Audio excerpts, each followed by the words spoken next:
fix it on my end. How about that, Charlie? Would you like that? Stay here with us? Charlie? Charlie? Look, I'll tell you, I'm a bit worried about him. I ought to tell you, he's not what he seems. I mean... I think I know. You do? Come on, baby. I'm going to take care of you. The accent at all. All right. We have all the time in the world.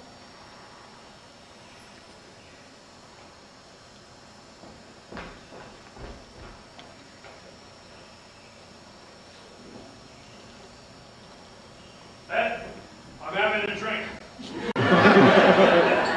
Oh, no drink allowed. My treat. There you go. What was in that telegram he had? Oh, it's from the hospital. It was his wife. His wife? Did she die? No, it's from his wife. No. She recovered completely. Ran off with a proctologist.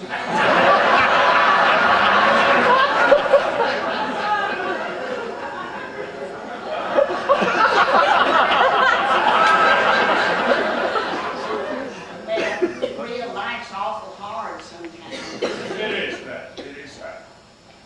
Blasty.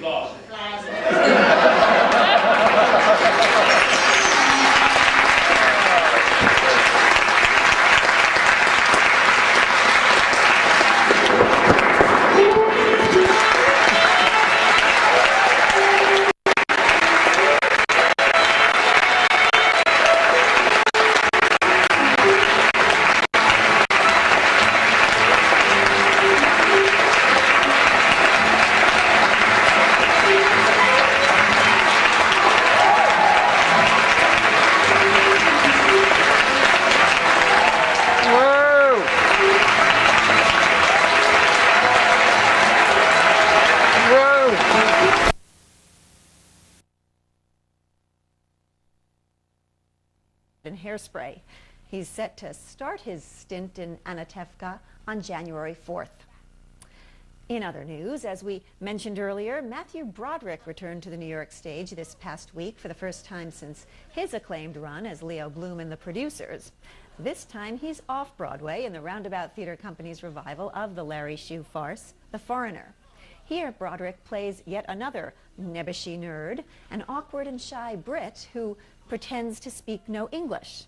We spoke with Broderick, who was accompanied by his wife Sarah Jessica Parker, at the opening night party. Yeah, I have to make a lot of faces for the first half, and then the challenging part also is to learn this false language that the writer wrote. You know, this made-up language is all written out, so learning that was very difficult, but really fun.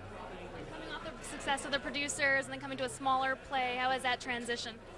Oh, it's nice. I've done small plays before, and you know, they have their own.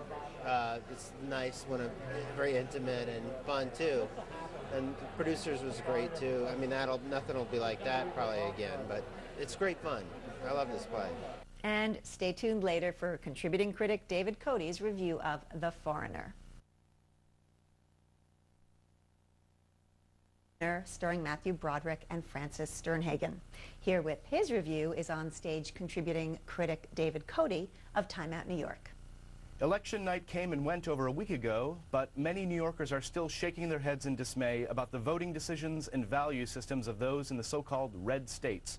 Now comes The Foreigner, a very slight comedy from 1983, and while its laughs are few and rather forced, it does provide a glimpse at how city and country types interact.